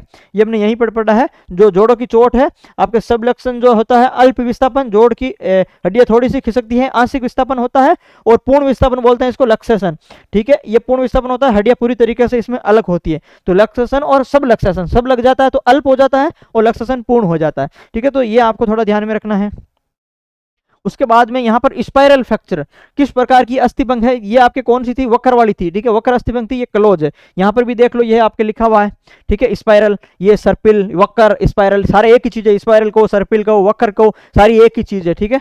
यहाँ पर आ गई। उसके बाद में ये जो एक तिरछा आ गया और उसके बाद में अनुप्रस्थ आ गया, एक बहुखंड आ गया, ठीक है, बहुखंड भी आ गया। तो ये सारे कौन से हैं, ये सारे क्लोज है, विवर्त हैं, ठीक है, सारे क्लोज है। यहाँ पर भी देखो आप, यहाँ पर भी हमने पढ़ा है, ठीक है। यहाँ पर भी हमने ये जो डिटेल में पढ़ा ये पढ़ा है, यहाँ पर भी हमने पढ़ा है, देखो अनुप्रस्थ पढ़ा है, तिरछा पढ़ा है, सर्पिल पढ़ा है, वक्र कहो सर्पिल कहो या स्पाइरल कहो एक ही बात है। यहाँ पर देखो कच्ची अस्थि पढ़ा, ग्रीन स्टिक पढ़ा, हरितल पढ़ा, एक ही चीज है। ये पचड़ी आ गया, ये बहुखंड आ गया, ये सारे इसमें पढ़ा, ये जो क्लोज के अंदर है सारे सारे, ये सारे क्लोज के अंदर है, ठीक है। तो ये सारी चीजें हमने यहाँ पर पढ़ ली है। उसके बाद में यहाँ पर देखो प्रश्न जो हम कर रहे थे वो कर रहे थे बहुभंग अस्थिभंग, ये आपके किस में आता है, ये कंपाउंड में आता है, ठीक है। तो ये बहुभंग अस्थिभंग भी उसके अंदर आता है, क्लोज के अंदर आता है, ठीक है। ये क्लोज के अंदर आता है भाई, कंपाउंड में नहीं है, कंपाउंड में नहीं है, ये क्लोज के अंदर है। ग्रीन स्टिक और ये दोनों उसी के अंदर है, यानी आप वो टेबल आप देख लेना, उस टेबल से आपको चीजें याद रखनी है भाई, ठीक है। वो उसके बाद में यहाँ पर देखो ग्रीन स्टिक किस में अधिक पाया जाता है, बच्चों के अंदर अधिक पाया जाता है, मैंने आपको पहले बता दिया। स्प्रेन किस प्रकार की चोट है, जोड़ों की स्नायु बंधन लिगामेंट्स की चोट है, सही है। ओपन फ्रैक्चर में हड्डी के साथ किसे भी क्षति पहुंचती है, त्वचा की। देखो यहाँ पर हमने पढ़ा कि क्लोज फ्रैक्चर है जिसके अंदर क्या है सिर्फ जो है त्वचा नहीं फटती है, सिर्फ हड्डियां टूटती है। इसके अंदर क्या हो गया हड्डी के साथ में त्वचा भी फटती है, ये हमने पढ़ लिया है। इंपैक्ट या जो बक्कल फ्रैक्चर है सामान्यतः किस में देखा जाता है, ये भी हमने पढ़ लिया बच्चों के अंदर। सबलक्सेशन का अर्थ क्या है, जोड़ों का आंशिक विस्थापन, ये हमने पढ़ा है। अल्प विस्थापन और पूर्ण विस्थापन, ठीक है। ये जोड़ों का जो विस्थापन है उसके अंदर है, हमने 3 प्रकार पढ़े थे हड्डियों की चोटों का। तो ये जो तीसरा है जोड़ों का, उसका एक प्रकार है। बहुखंड है, ये आपके ये किस प्रकार का है, क्लोज फ्रैक्चर, यहाँ पर सही लिखा हुआ है, यहाँ पर गलत था, ठीक है। बहुभंग है, यहाँ पर ये गलत था, यहाँ क्लोज है, मैंने सही करवा दिया, यहाँ पर ये सही है, ठीक है, क्लोज है। तो ये आपको ध्यान में रखना, यानी इस तरीके के आपके प्रश्न आने। कुल मिला के जो मैंने आपको टेबल करवाई थी उस टेबल को ध्यान में रखना है। जो अगर आप नोट कर रहे हो पेज में तो उस टेबल को नोट कर लो, यहाँ पर प्रकार लिख लो और उस प्रकार के नीचे नाम लिख लो ये किस किस प्रकार का है, वो एक सारणी याद करनी है। यानी अभी तक जो चीज़ें मैंने करवाई लगभग 1 या 1.5 पेज का आपका शॉर्ट नोट्स बन जाएंगे उस चीज़ से। ठीक है, उसके बाद में बात करें अचेतना, मूर्छा या अनकॉन्शियसनेस या फिर आपके फेंटिंग, ये क्या होता है? अनकॉन्शियसनेस, अचेतना क्या होता है? तो यहाँ पर बात करेंगे कारण क्या है, लक्षण क्या है, इसके उपचार यहाँ पर क्या रहने वाले हैं। ठीक है, तो देखो कारण क्या है इसके, कारण अचेतना के कारण क्या हो सकते हैं? एक तो भयानक आघात लगना, ठीक है, भयानक आघात लगना, और दूसरा शारीरिक निर्बलता, विषपान करना, कोई दुर्घटना हो जाना, हिस्टीरिया, मिर्गी या मधुमेह का जो है रोगी होना, अधिक यदि किसी का रक्तस्राव हो जाता है तो वो अचेतना अनकॉन्शियस हो जाता है। ठीक है, लू और धूप लगना, लू या धूप लगना, ये सभी क्या है? अनकॉन्शियस मूर्छित अवस्था के अंदर व्यक्ति चला जाता है इन सभी कारण के कारण। ठीक है, तो ये होते हैं आपके कारण। अब लक्षण क्या होते हैं इनके? तो देखो, एक तो चेहरा पीला पड़ जाता है, एक मस्तिष्क पर पसीना आता है, नाड़ी धीमी चलती है, श्वास मंद आता है, चक्कर आता है, बेचैनी होती है, रक्त प्रवाह की कमी होती है और कमजोरी आती है। ठीक है, तो ये सारे क्या है? ये सारे इसके लक्षण हैं। उपचार क्या हो सकते हैं? रोगी को खुली हवा दें, बिस्तर या सूखे फर्श पर लेटाएं, पैर ऊपर उठाएं। ठीक है, तंग वस्त्र ढीले करें, ठंडे पानी के छिंटे मारें, नौसदर या चूना मिलाकर के सूंघाएं। ठीक है भाई, नौसदर या चूना मिलाकर के उसको सूंघाएं। उसके बाद में रक्तस्राव होने पर नमक का घोल पिलाएं। ठीक है, नमक का घोल पिलाएं। बेहोशी में कुछ भी खाने पीने को नहीं दे। यानी यहाँ पर ये जो है चीज़ें उपचार के लिए, ये चीज़ें आपको यहाँ पर ध्यान रखनी है। ठीक है, उसके बाद में हिस्टीरिया, हिस्टीरिया का कारण क्या है? मानसिक उत्तेजना होना, पति पत्नी संबंधों में असंतोष होना, संतान का अभाव होना और यौन इच्छा की पूर्ति न होना, क्या कहलाता है? हिस्टीरिया कहलाता है भाई। ये हिस्टीरिया के क्या है? ये हिस्टीरिया के कारण है। लक्षण क्या है? मिर्गी जैसे दौरे आते हैं, अर्ध या पूर्ण अचेतना अवस्था आती है। ठीक है, उपचार क्या है इसके? ठंडे पानी के छिंटे मारे, रोगी को अकेला छोड़ दे और जिससे क्या श्वेत ठीक हो जाता है। ये सहानुभूति न प्रकट करें, नाक दबाएं, चुटकी भरें और छींक दिलाएं, गंभीर स्थिति में मनोवैज्ञानिक परामर्श लें भाई। ठीक है, तो ये क्या है? ये इनके उपचार हैं हिस्टीरिया के। उसके बाद में आगे देखो, बिजली का झटका, ये हम पढ़ चुके हैं। खुले तार, खराब स्विच, हीटर आदि से संपर्क आना। सुरक्षा के उपाय किए जा सकते हैं। सबसे पहले मेन स्विच को बंद कर दें, रबर की चंपल या दस्ताना पहनकर छुएं, नंगे हाथ से न छुएं, सूखी लकड़ी, डोरी और कंबल से अलग करें। ठीक है, हाथ न लगाएं, नंगे हाथ से न छुएं, सूखी लकड़ी, कोई भी डोरी या कंबल से क्या है? अलग करें। उपचार क्या हो सकता है? अचेत होने पर कृत्रिम श्वास दें, चेतना लाने वाला घोल पिलाएं, सदमे से उबारने का प्रयास करें, जले हुए अंग पर पानी डालें, एंटीसेप्टिक क्रीम लगा करके पट्टी बांधे, तुरंत अस्पताल ले जाए। यानी ये तो लगभग जो है हमने कल की क्लास में अच्छे से इनको पढ़ रखा है भाई। ठीक है, लास्ट क्लास में हमने इन चीज़ों को अच्छे से पढ़ा है। एमसीक्यूज है, अचेतना की स्थिति में रोगी को सबसे पहले क्या करना चाहिए? खुले स्थान पर लेटा करके पैर ऊपर उठाना चाहिए। हिस्टीरिया किस में अधिक होता है? युवा अवस्था में लड़कियों के अंदर अधिक होता है भाई। ठीक है, हिस्टीरिया किस में अधिक होता है? युवा अवस्था में लड़कियों के अंदर अधिक होता है। हिस्टीरिया का मुख्य कारण क्या है? मानसिक उत्तेजना है। क्या कारण है भाई? यानी ये जो है आपके हिस्टीरिया है, मानसिक उत्तेजना। मुख्य कारण क्या है? मानसिक उत्तेजना है। पति पत्नी में संबंधों में असंतोष है, संतान का अभाव है और यौन इच्छा की पूर्ति न होना, ये सभी कारण है। और ये आपके युवा अवस्था में लड़कियों में अधिक होता है। ठीक है, युवा अवस्था में लड़कियों में अधिक होता है। ठीक है, तो ये भी आपको चीजें ध्यान में रखनी है। ये हमने प्रश्न के अंदर आया, मुख्य कारण क्या है? मानसिक उत्तेजना। और ये आपके उपचार है, सहानुभूति न प्रकट करें भाई। ठीक है, ये आपके उपचार है। बिजली के झटके से पीड़ित व्यक्ति को छुड़ाने के लिए किस वस्तु का प्रयोग करना चाहिए? सूखी लकड़ी, डोरी, कंबल। नाड़ी की गति अचेतना की अवस्था में कैसी हो जाती है? धीमी हो जाती है। बेहोशी की हालत में रोगी को क्या नहीं देना चाहिए? खाने पीने की चीजें हैं वो आपके नहीं देनी चाहिए। ठीक है, अब देखो डूबना की बात करें, स्विमिंग पूल में डूब सकते हैं, तालाब, नहर, नदी, टैंक आदि में नहाने, तैरने या बहने से व्यक्ति डूब सकता है। ठीक है, कारण दम, लक्षण क्या हो जाएगा? दम घुट जाएगा, अचेतना हो जाएगी और मृत्यु की आशंका है। ठीक है, उपचार क्या है? भीड़ हटा दे, स्वच्छ वायु उपलब्ध करवाएं, मुंह और गले से कीचड़, पानी या अन्य वस्तु निकालें, पीड़ित को पेट के बल लेटाएं और दबाव देकर फेफड़ों और पेट से पानी को बाहर निकालें। श्वास दें, 16 से 17 बार प्रति मिनट के हिसाब से श्वास आनी चाहिए। गीले कपड़े से हटाकर सूखे कपड़े पहनाएं, कंबल से ढके, हो सके तो गर्म चाय या कॉफी दें। ठीक है, ये लाइन याद रखें, हो सके तो गर्म चाय या कॉफी दें और गंभीर स्थिति में अस्पताल उसको ले जाए।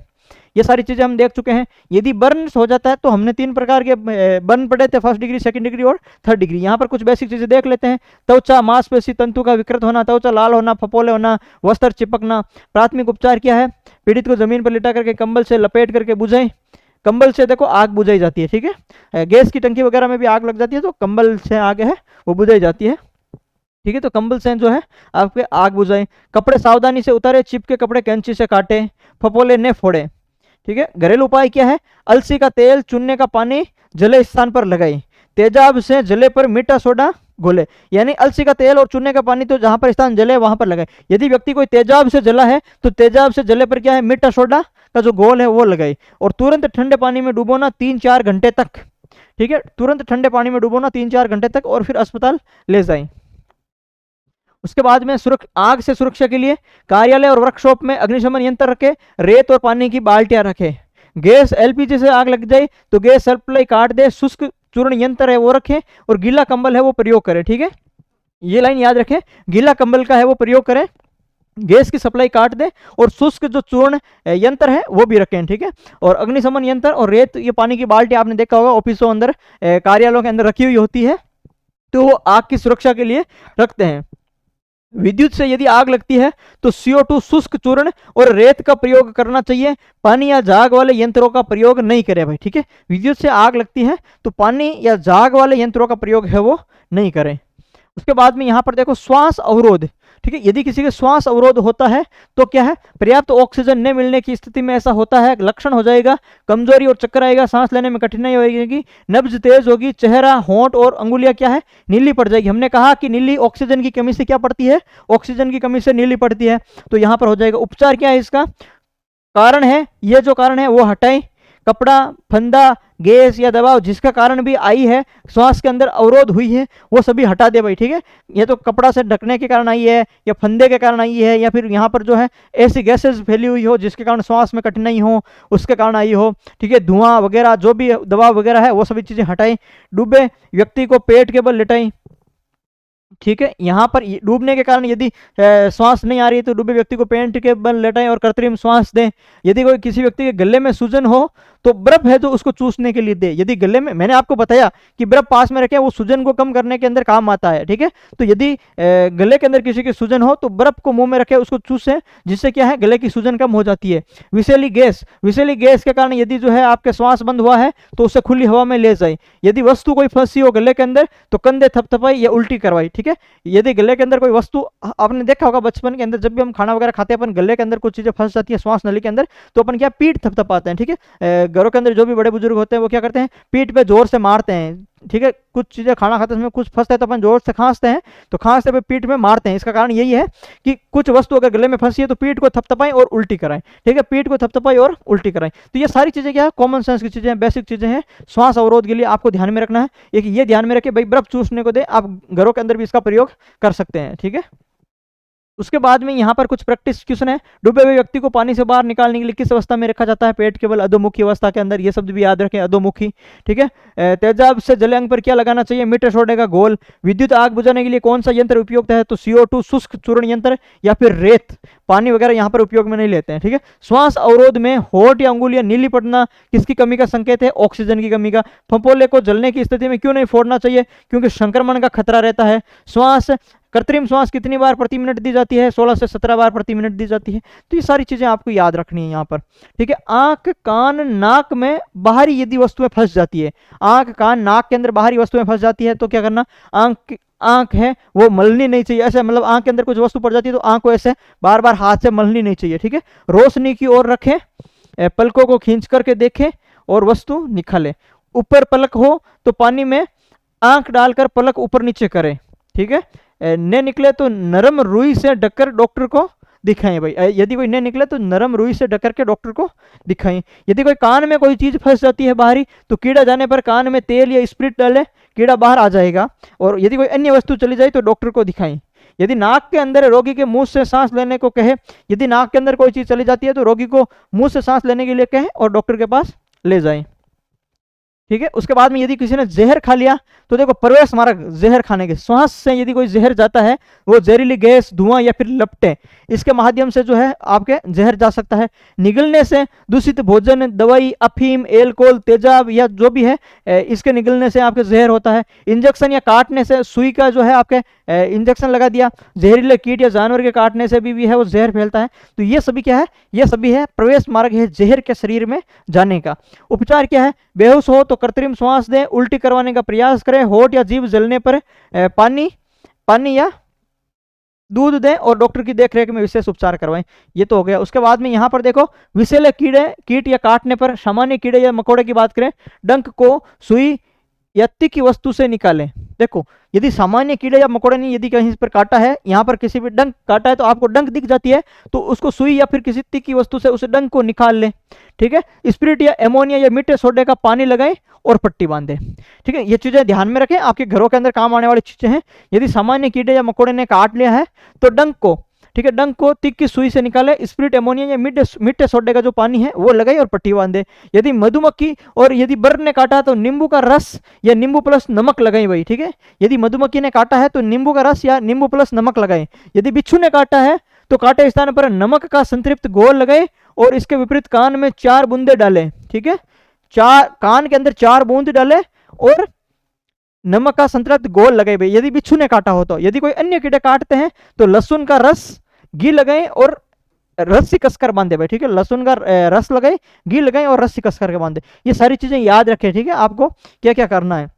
यदि सांप के काटने पर काटे स्थान के ऊपर कस करके बांधे, उसके बाद में ब्लेड या चाकू से चीरा लगा करके रक्त बाहर निकाले और घाव पर पोटेशियम परमैंगनेट लगाई भाई। क्या लगाई, पोटेशियम परमैंगनेट है KMNO4। ठीक है। KMNO4 होता है आपके पोटेशियम परमैंगनेट, यानी लाल दवा जिसको बोलते हैं, पानी के अंदर छिड़काव करते हैं लाल दवा की, वो लगाई। ठीक है। यानी देखो काटे स्थान के ऊपर से कस करके बांधे, ब्लेड या चाकू से चीरा लगा करके रक्त को बाहर निकाले, घाव पर पोटेशियम परमैंगनेट है वो लगाए, रोगी को सोने नहीं दे, धैर्य दिलाए। ठीक है। नींद नहीं लेने दे, सोने नहीं दे, धैर्य दिलाए। सचेत हो तो गर्म चाय और कॉफी दूध दें और अस्पताल में तुरंत ले जाए भाई। ठीक है। आधे घंटे के अंदर क्या है आप अस्पताल में ले जा सकते हैं यदि कोबरा वगैरह काटते हैं तो। पागल कुत्ते के काटने पर, पागल कुत्ते के काटने पर लक्षण क्या आ जाएगा, वो पानी से डरेगा, चिंता एवं एकांत प्रिय करेगा, उसको एकांत प्रियता होगी, चिंता होगी, गले में दर्द होगा, भोजन निकलने में क्या है कठिनाई होगी। उपचार क्या है, घाव को साबुन पानी या स्पिरिट से धोए, गुनगुनी चाय और कॉफी दे, काटे स्थान पर हृदय के बीच, काटे स्थान और वे हृदय के बीच में कस करके बांध ले और तुरंत अस्पताल जाए और एंटी जो रेबीज वैक्सीन है टीका वगैरह लगवाए। उसके बाद में प्रैक्टिस की बात करें, आंखों में धूल कण जाने पर सबसे पहला उपाय क्या है, आंख ने मले, रोशनी की ओर करके पलक खींच करके देखे। कान में कीड़ा चला जाए तो क्या डालना चाहिए, तेल या स्प्रिट। बिच्छू काटने पर कौन सा घोल लाभकारी है, नमक का संतृप्त घोल। सांप काटने पर टूर्निकेट कहाँ लगाया जाता है, काटे स्थान के ऊपर हृदय की ओर। पागल कुत्ते के काटने पर कौन सा टीका, एंटी रेबीज वैक्सीन। विष शरीर में किस 3 मार्ग से प्रवेश करता है, श्वास से, निगलने से और इंजेक्शन से। ठीक है। ये विष मार्ग हो गया। प्राथमिक उपचार, food poisoning, wounds, frostbite and आपके ड्रेसिंग स्प्रेन की बात करें, जैसे मानो जैसे खाद्य विषाक्तता। ठीक है। खाद्य विषाक्तता क्या दौरान क्या है, खाद्य विषाक्तता के अंदर लक्षण है उल्टी होना, दस्त होना, पेट दर्द होना और घबराहट होना। इसका मतलब ऐसे कोई लक्षण है, इसका मतलब क्या हो गई, फूड पॉइजनिंग हो गई। खाद्य विषाक्तता हो गई, फूड पॉइजनिंग है वो लगभग जो है सभी को पता है क्या होती है, घरों के अंदर भी आजकल आम लोगों के अंदर सभी ने लाइफ में कभी ना कभी किसी के अंदर हो ही जाती है। तो इसके उपचार क्या है, उल्टी रोकने की दवा नहीं दे। उपचार क्या है, उल्टी रोकने की दवा नहीं दे, अधिक पानी पिलाएं, अमृत धारा की 2 बूंद मिला करके, बच्चों को ORS दे और तुरंत डॉक्टर को दिखाएं। ठीक है। उसके बाद में घाव, वाउंड्स क्या होता है, प्रकार देखो, गहरे घाव, छिले घाव और चिचड़े घाव। गहरे घाव चाकू, ब्लेड, सुई, कांटा आदि से लगता है, अधिक रक्तस्राव होता है। छिले घाव खिसकने, रगड़ लगने से ऊपर की त्वचा हटना और धमनी कटना। चिचड़े घाव कौन से होते हैं, मशीन, पशु के पंजों से और अंग फटना। ठीक है। ये सब क्या है, ये आपके चिचड़े घाव होते हैं। तो ये घाव के प्रकार है। घाव के उपचार क्या है, घाव को रुई से साफ करे, डिटोल या कार्बोलिक एसिड से पट्टी बांधे, अंदर घुसी वस्तु निकाले, हल्के घाव में थोड़ा रक्त बहने दे, गहरे घाव पर सल्फेनोमाइड पाउडर डाले। ठीक है। हल्के घाव पर थोड़ा रक्त बहने दे और यदि घाव गहरा हो तो है सल्फेनोइड पाउडर बांधे। गंदे कपड़े या पानी से न छुएं। घाव हमेशा ढका हुआ होना चाहिए भाई। घाव हमेशा कैसा होना चाहिए? ढका हुआ होना चाहिए। यदि कोई बर्फ का घाव आए, फ्रोस्ट बाइट आए, बर्फ के घाव है, बहुत देर तक बर्फ या ठंडे पानी में रहने से रक्त संचार क्या है? प्रभावित होता है भाई। बहुत देर तक ठंडे पानी या फिर बर्फ के अंदर रहने से रक्त संचार प्रभावित होता है, उसे बर्फ का घाव कहते हैं, जिससे क्या है? सूजन आ जाती है और चमड़ी का रंग है वो बदलने लग जाता है। उपचार क्या है? धीरे धीरे गर्म करे, सीधे तेज गर्मी में उसको न ले जाए, ठीक है, और पानी न लगाई, उसके पानी शरीर के नहीं लगाना चाहिए। मरहम पट्टी ड्रेसिंग क्या है? एक तो सूखी पट्टी होती है कीटाणु रहित कपड़े से घाव का ढकना, और एक गीली पट्टी होती है जो एक तो ठंडी सेक होती है, रक्तस्राव रोकने और सूजन को कम करने के लिए प्रयोग करते हैं, और एक गर्म सेक होती है जो दर्द कम करने के लिए काम आती है। यानी मरहम पट्टी ड्रेसिंग्स है वो दो प्रकार की होती है। एक तो सूखी पट्टी होती है जो कीटाणु रहित कपड़े से घाव को ढकने के लिए काम आती है। एक गीली पट्टी होती है जिसके अंदर एक तो ठंडी सेक होती है, एक गर्म पट्टी होती है, ठीक है। गर्म पट्टी होती है दर्द को कम करने के लिए, और ठंडी पट्टी होती है रक्तस्राव रोकने और सूजन कम करने के लिए, ठीक है। तो ये याद रखें, सूजन कम करने के लिए ठंडी और दर्द कम करने के लिए गर्म, ये दोनों चीजें आपको याद रखनी है भाई, ठीक है। उसके बाद में आती है मोच स्प्रेन, गिरने ऊंचे नीचे स्थान पर पैर रखने से बंदूक सूत्र खींचना, ठीक है, बंधक सूत्र है वो खींचना, यानी यहाँ पर मोच वगैरह आ जाना, ये सारे आपने पढ़ ही लिया है, ठीक है। जोड़ में सूजन में दर्द होना, रंग बदलना, नीला काला होना, अंग हिलना मुश्किल हो जाना, ठीक है, ये मोच है, आपको पता ही है सभी। उपचार क्या? जोड़ पर कसकर पट्टी बांधे, अंग को आराम दे, हिलना बंद करें, बर्फ या ठंडे पानी की पट्टी करें, कभी कभी गर्म सेंक दें, कंडुए तेल या आयोडेक्स से हल्की मालिश करें। ये सारे हम चीजें देख चुके हैं भाई, ठीक है। खाद्य विषाक्तता में रोगी को कौन सा घोल देना चाहिए? ORS घोल। छिले गांव किस कारण होते हैं? रगड़ लगने से या खिसकने से। गहरा गांव में कौन सा पाउडर डालना चाहिए? सल्फोनामाइड पाउडर डालना चाहिए, ठीक है, ये याद रखें। फ्रॉस्ट बाइट किस कारण होता है? ठंडे पानी या बर्फ में अंग लंबे समय तक रहने से। ठंडी सेंक वाली मरहम पट्टी का उपयोग किसके लिए होता है? रक्तस्राव एवं सूजन कम करने के लिए। मोच आने पर जोड़ का रंग कैसा हो जाता है? नीला या काला हो जाता है भाई, ठीक है। मोच का सबसे पहला उपचार क्या है? जोड़ पर कसकर पट्टी बांधना और अंग को क्या देना? आराम देना, ठीक है। तो यह सभी क्या है? आपके हो जाएगा। उसके बाद में यहाँ पर आता है ब्लीडिंग और प्राथमिक उपचार, यानी रक्त संचार, ठीक है। रक्तस्राव होता है उस समय प्राथमिक उपचार क्या करना चाहिए भाई, ठीक है। ब्लीडिंग और प्राथमिक उपचार, ये जो हम सारे कारण पढ़ रहे हैं ये आपके प्राथमिक उपचार रिलेटेड है, ठीक है। घरों के अंदर कैसी भी स्थिति हो सकती है, हर स्थिति के अंदर कौन कौन से प्राथमिक उपचार किए जा सकते हैं, सभी स्थिति हमने यहाँ पर ली है, ठीक है।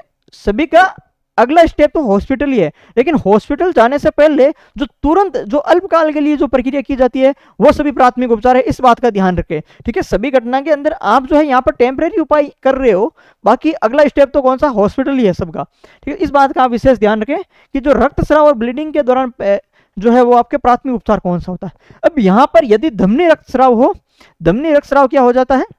ये जो रक्तस्राव है वो आपके धमनी वाला, ये आपके अधिक तेज से चलता है। यहाँ पर जो जैसे यहाँ पर माना कि जैसे आपने देखा होगा कहीं फिल्मों में वगैरह कि जो है वो लड़का या लड़की अपने प्यार के लिए किसी लड़की के लिए क्या है, यहाँ से नस काट देते थे, ठीक है, यहाँ से ये काट चिरा लगा देते थे, फिल्मों के अंदर आपने देखा होगा। तो यहाँ पर क्या होता है, ये जो काट देते थे ना, तो ये ऊपर वाली जो कटती है ये कौन सी होती है? ये सीरा होती है। सीरा क्या करती है? सीरा है जो अपने शरीर से जो अशुद्ध रक्त होता है वो हृदय तक पहुंचाने का काम करती है, ठीक है। वो जो है आपके फेफड़ों तक पहुंचाने का, शुद्ध रक्त करने के लिए जो अशुद्ध रक्त है इकट्ठा करके सीरा वापस पहुंचाती है। तो वो मतलब बहुत धीरे धीरे वो चलता रखते हैं, ठीक है। इसलिए वो काटते हैं तो क्या है, बहुत धीरे धीरे यहाँ पर रक्त आता है, इसलिए वो क्या है, बहुत बार मरते नहीं है, ठीक है, या फिर मरते ही नहीं है, ठीक है। यहाँ पर चीरा लगाने से कम ही मरते हैं।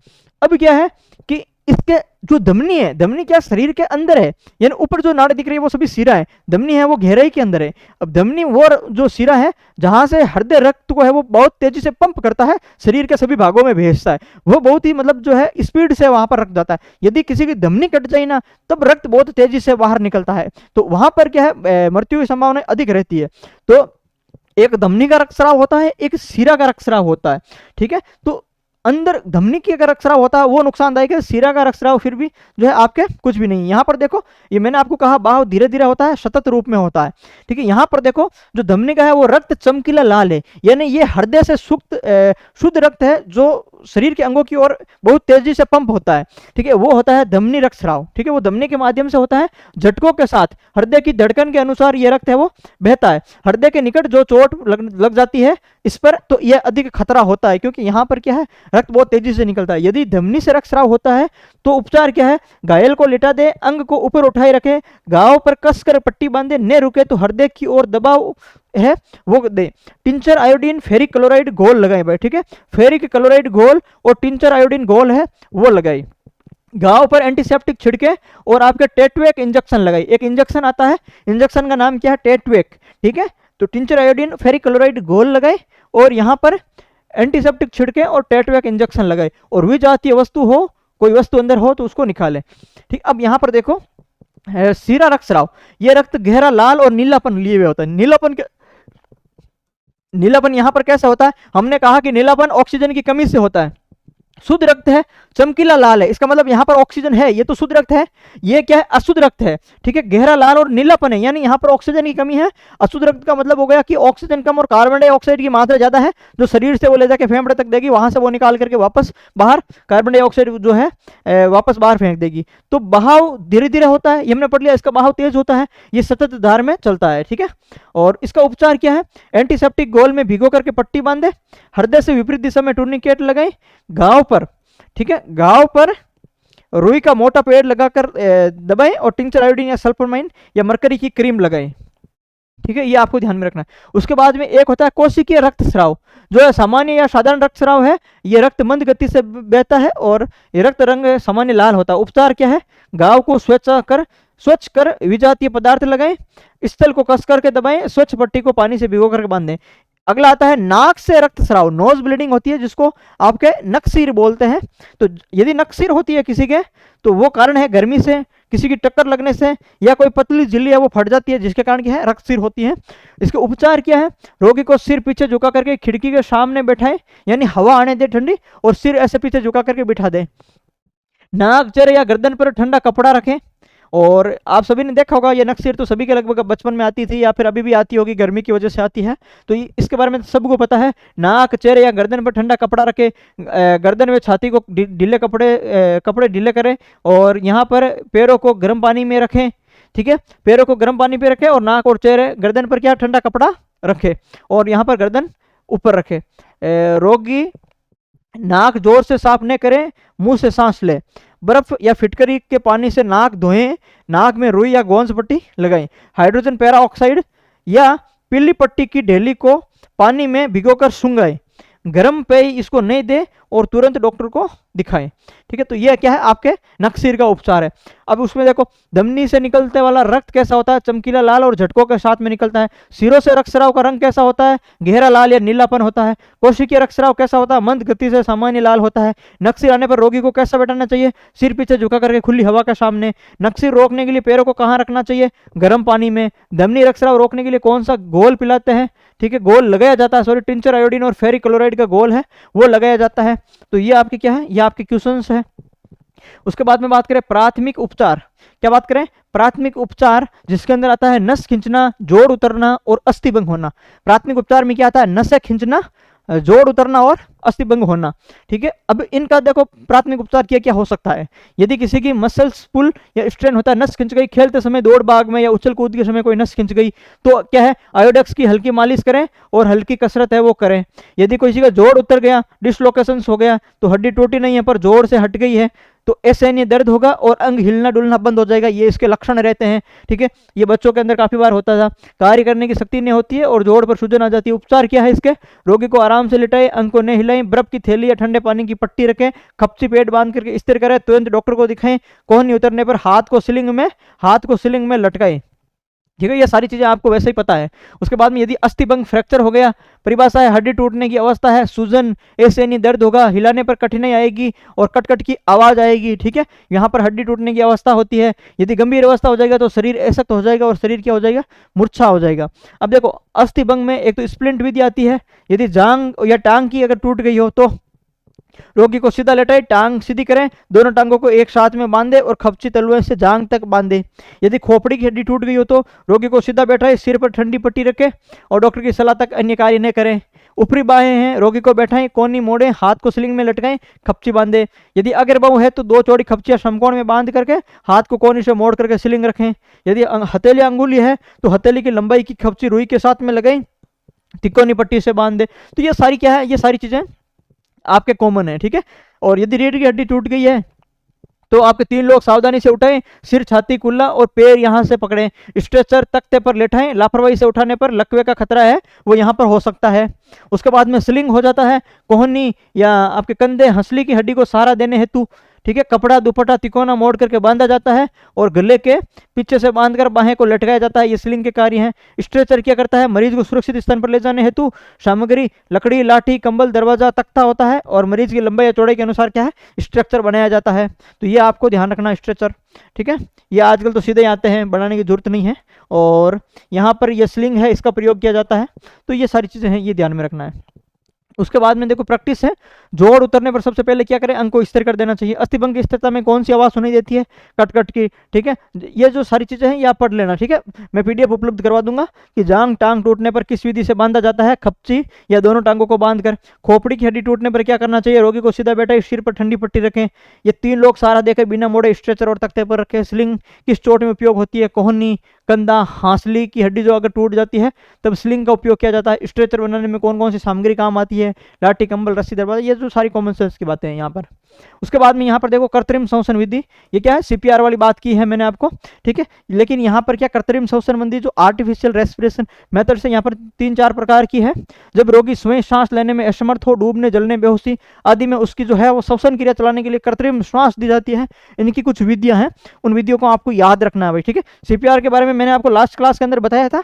यहाँ पर कुछ विधि है, जैसे एक तो सेफर विधि है, एक मुख से मुख वाली विधि है, एक सिल्वेस्टर विधि है और इसके अलावा ये कुछ चीजें हैं आपके इसमें काम की, ठीक है। तो यहाँ पर आप देखो श्वसन, कृत्रिम श्वसन विधि, पहली विधि आपकी कौन सी, शेफर मेथड। शेफर मेथड है, आप इन 2-3 मेथड है, इनको याद रखें भाई, ठीक है। शेफर मेथड के तहत क्या करते हैं, रोगी को पेट के बल लेटाते हैं, हाथ सिर की ओर फैला दे, ठीक है। हाथ है जैसे पेट के बल लेटाया और हाथ ऐसे आगे कर दिए, सिर की ओर फैला दिए। रोगी की पीठ पर हथेलियों से धीरे धीरे दबाएं और छोड़ें। दबाव सांस बाहर आएगी, छोड़ने पर सांस भीतर जाएगी। जब तक रोगी श्वास न लेने लगे प्रक्रिया इसको जारी रखे, ठीक है। मुख से मुख विधि है, सबसे प्रभावी विधि होती है ये। रोगी के मुंह पर रुमाल रखें, स्वस्थ व्यक्ति अपने मुंह से रोगी के मुंह में हवा फूंके, वायु रोगी के फेफड़ों तक जाती है। यह प्रक्रिया बार बार दोहराए जब तक रोगी स्वयं सांस न लेने लगे। तीसरी विधि है सिल्वेस्टर विधि, ठीक है। शेफर विधि है, उसके बाद में मुख से मुख है और तीसरी है सिल्वेस्टर विधि। रोगी को पीठ के बल लेटाएं, कंधों के नीचे तकिया रखें, ठीक है। पीठ के बल लेटाएं और यहाँ पर कंधों के नीचे क्या रखें, तकिया रखें। जीभ बाहर खींचकर पकड़े, जीभ को बाहर खींचकर हाथ से पकड़े। घुटनों के बल रोगी पीठ के, घुटनों के बल रोगी के पीठ के जो पीछे बैठे और उसकी भुजाएं पकड़ करके ऊपर खींचे और दबाएं, ठीक है। पसलियों के दबाव डालकर सांस लेने में मदद करें। ये तब तक दोहराए जब तक रोगी सामान्य श्वसन नहीं ले। यानी 3 विधियां याद रखें, एक सिल्वेस्टर विधि, एक शेफर विधि और एक मुख से मुख विधि। 3 विधि है कृत्रिम श्वसन की। उसके बाद में यहाँ कुछ अन्य महत्वपूर्ण बिंदु की यदि बात करें, आंख, बाहरी वस्तु पड़े तो न मले। कान की बात करें, कीड़ा जाए तो तेल स्प्रे डालें। नाक की बात करें, वस्तु फंसे तो रोगी के मुंह से सांस दिलवाएं। विष प्रवेश मार्ग, श्वास द्वार निगलने, और ये सारे हम पढ़ चुके हैं, ठीक है। ये आपके फ्रॉस्ट बाइट है, ये सारे हम चीज पढ़ चुके हैं।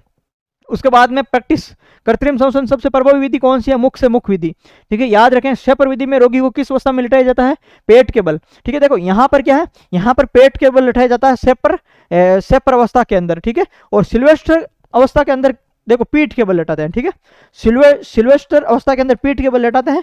और शेफर के अंदर कैसा, शेफर के अंदर कैसा लगाया जाता है, पेट के बल लेटाता है। यानी पेट के बल लेटाने का मतलब हो गया कि ऐसे उल्टा लेटाते हैं और पीठ पर अंगुलियां से दबाते हैं, यह ध्यान में रखें। शेफर पेट के बल है, ठीक है। और यहाँ पर सिल्वेस्टर क्या है, सिल्वेस्टर पीठ के बल है। दोनों में फर्क है, शेफर पेट के बल है, सिल्वेस्टर पीठ के बल है, ठीक है। और ये मुख से मुख है। ये सारी चीजें आपको ध्यान में रखनी है यहाँ पर, ठीक है। तो ये यहाँ पर पूछा जा सकता है।